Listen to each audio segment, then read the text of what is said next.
In this tutorial in CyberLink PowerDirector, I'd like to give you some tips on working with the MetaSound background library.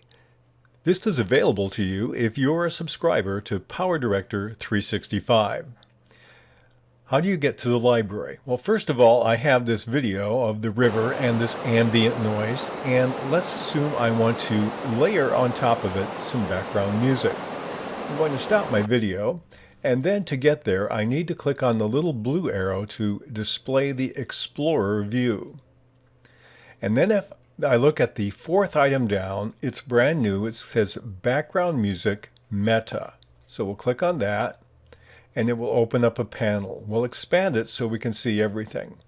If you look in the yellow letters on the left side, these are subcategories of all the kinds of classifications of music that's now available. So if I take, for example, Latin and click on that, I will see the ones I have. Now, the number of titles available is a little bit deceptive because we have a pretty large slider bar here. And I would assume that that's about half as many as we have. So watch what happens when I drag down. It keeps refreshing the screen and it gets smaller.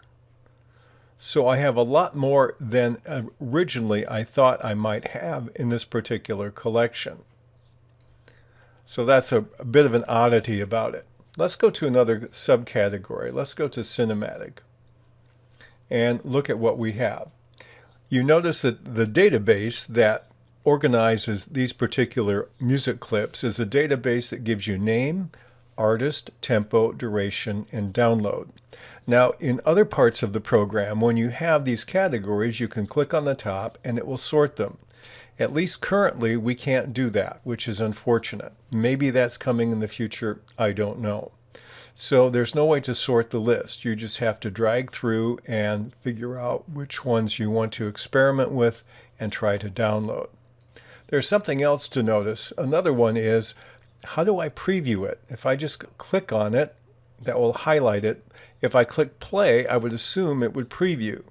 So I click the play and it doesn't preview until it downloads it.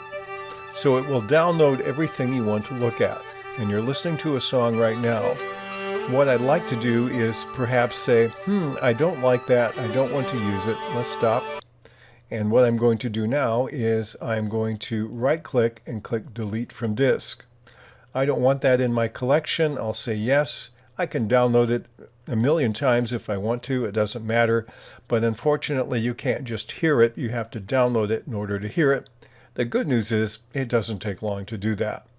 Let's assume we find one we like. Let's take this sunset, for example. I'll just double click on it. That will download it. And let's use that in our project. So now that I have it there, I'm going to expand my lower area. And we'll take and we'll drag it down and we'll put it on track number 2. So now I have the sunset. I'm going to right click on my track number 1, my video, and I'm going to mute that clip so we don't have any competition. So now I can play it. Now if I want to see where it's stored, the actual file, I can right click on the audio file and click on properties. And this will give you the location where it stored it. It's in a hidden folder. It's not stored as an MP3. It's stored with another file that helps integrate it into the database that you see on the screen. But that's exactly where it stores it. In this case, it stores it on your default boot drive. I don't know of a way to change the location of that. That's information for you if you need it. It gives you some more information about it, duration, sampling rate, bit rate, everything else. So now I have it and I can use it in my project. When I'm done with this section, what I can do is simply click on back to media content and do other things in my project as I move forward now that I have some background sound by using the new Meta resource available for PowerDirector 365 subscribers.